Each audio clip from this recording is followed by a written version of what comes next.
علی امین گنڈاپور کہتے ہیں کہ مجھے گرفتار کر کے بانی کے خلاف بیان دینے کے لیے دباؤ ڈالا گیا، خیبر پختونخوا حکومت گرانے کا چیلنج دے دیا۔ کہتے ہیں دم ہے تو ہماری حکومت گرا کر دکھاؤ، اگر ہماری حکومت گرا دی تو سیاست چھوڑ دوں گا۔ آئینی طریقے سے خیبر پختونخوا حکومت کو نہیں گرایا جا سکتا۔ افغانستان سے دہشت گرد خیبر پختونخوا آ رہے ہیں، سرحدوں پر دہشت گردوں کو روکنا ہماری ذمہ داری نہیں۔ کہا جاتا ہے افغانستان سے بات کرنا آپ کا اختیار نہیں، اگر یہ میرا کام نہیں تو دہشت گردوں کو کس نے روکنا ہے؟ Chairman P T I barrister Gohar نے کہا خیبر پختونخوا حکومت کی ہر حال میں حفاظت کریں گے، جس کا شوق ہے تحریک عدم اعتماد لانے کا وہ پورا کرے۔ بانی کے مینڈیٹ کی حفاظت کریں گے۔ سیکریٹری اطلاعات پی ٹی آئی شیخ وقاص اکرم کا جیلوں میں قید کارکنوں کی موت کی تحقیقات کا مطالبہ۔ کہا کہ چیف جسٹس ہمارے کارکنوں کی اموات کی تحقیقات کے لیے جوڈیشل کمیشن بنائیں۔ وہ اسلام آباد میں پریس کانفرنس کر رہے تھے۔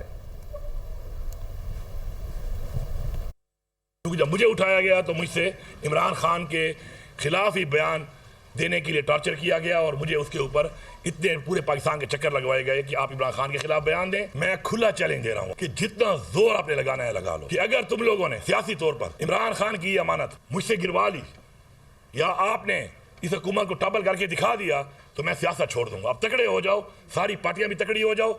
ہمارے جو اسیران 9 مئی کے کیسز میں جیلوں میں، میں آپ کو بتا دوں ان کے نام فوج شدگان جو کہ جیلوں سے نکلے، کسی نے 10 مہینے، کسی نے 1 سال پورا سزا جو ہے وہ کاٹی، اور جیسے ہی نکلے تو مختلف بیماریوں کا شکار ہوئے۔ میں یہ کہنا چاہتا ہوں کہ Pakistan Tehreek Insaf chief justice of Pakistan سے اس کی جوڈیشل انکوائری، یہ قتل ہے جن ڈپلوریبل کنڈیشنز میں ہمارے اسیران کو رکھا گیا تھا، اس قتال کی اس کی انکوائری ہونی چاہیے اور اس پہ جوڈیشل کمیشن بننا چاہیے۔ کے پی کے کی حکومت کی ہر حال میں حفاظت کریں گے۔